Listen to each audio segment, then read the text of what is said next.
ऐसे और वीडियोस के लिए मेरे चैनल को सब्सक्राइब करें। 3, 2, 1 start.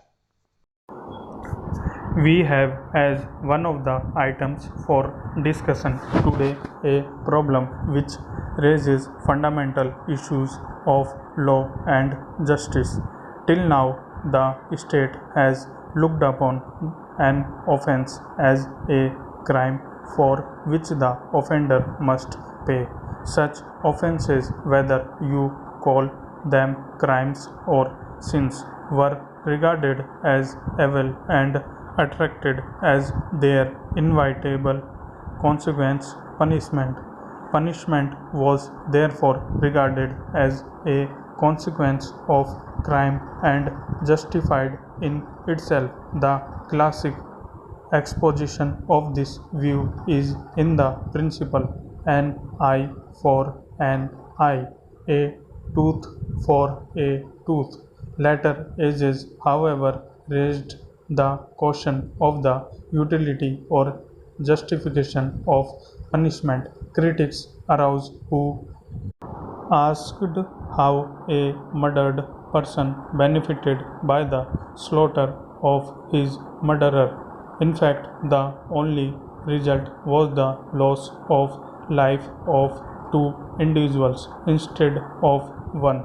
Punishment was therefore sought to be justified on grounds of its deterrent character, but even this did not satisfy critics who pointed out that, as a matter of fact, punishment did not deter. A new school of thought arose which approached the problem of punishment from the point of view of reform of the offenders. Instead of a retributive theory of punishment, we thus find the emergence of an educative and reformatory theory of punishment.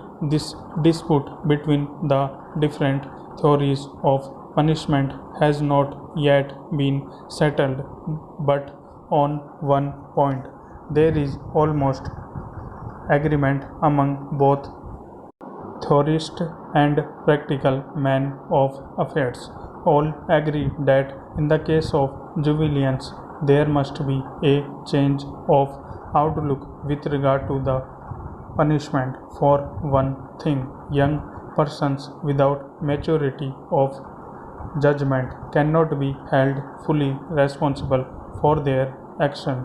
For another, experience has shown that confinement of such civilians in jails confirm them into criminals. In fact, children who may have committed some crime through want of knowledge or on the impulse of the moment become habitual criminals if they are once sent to jail. Recognition of this fact has led many countries to provide separate establishment for civilians. In India, we have had reformatories and houses of correction in different provinces, but it must be admitted that even these have not fully met the purpose. The provision of such reformatories or civilian jails has no doubt separated the civilian offenders from the confirmed criminals, but as they themselves have been miniature jails, the educative aspect has not found the emphasis. The position with regard to the care and management of juvenile delinquents is thus obviously unsatisfactory. In the first place, not all the provinces that have Children's Act on their statute books are working them adequately. The work is chiefly confined to bigger cities, and even there it leaves much to be desired.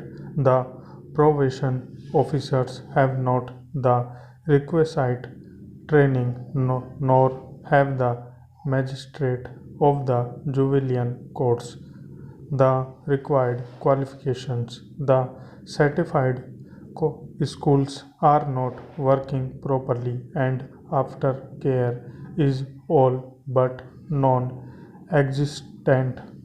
A little consideration will show that in matter like the problem of juvenile delinquency and the proper methods of dealing with it, there must be uniformity among the different provinces. It is also desirable that the practice of this country should conform as far as possible to that of other enlightened countries of the world. In the UK, the persons between the age of 8 and 17 are regarded as juveniles and are tried by special juvenile court. Panels of magistrates are selected from justice of peace and according to present regulation these panels consist of 2 or 3 persons selected every 3 years. In metropolitan courts, one of the magistrates must be a woman, while outside London this practice is observed as far as possible. The administration of the courts is under the Home Officer, but special advisory committees were set up in 1910 in order to make the attitude of the administration more progressive.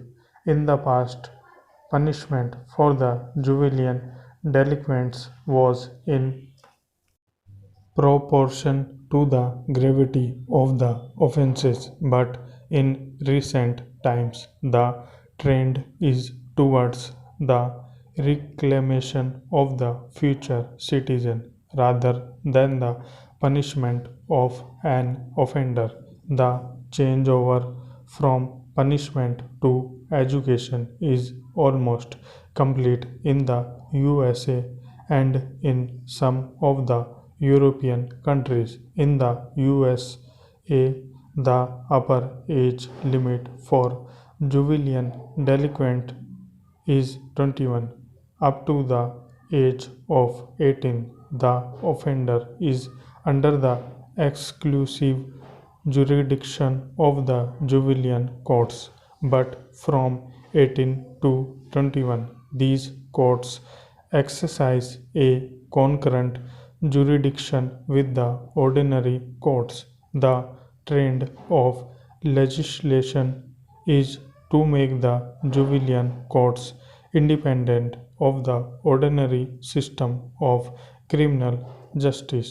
In addition to the special magistrate, the USA provides for referees to assist in the hearing and disposition of the cases where the delinquent is a girl. It is the practice to associate a properly qualified women referee with the court.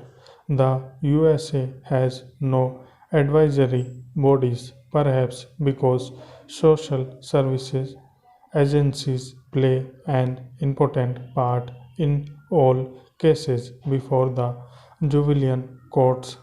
As such,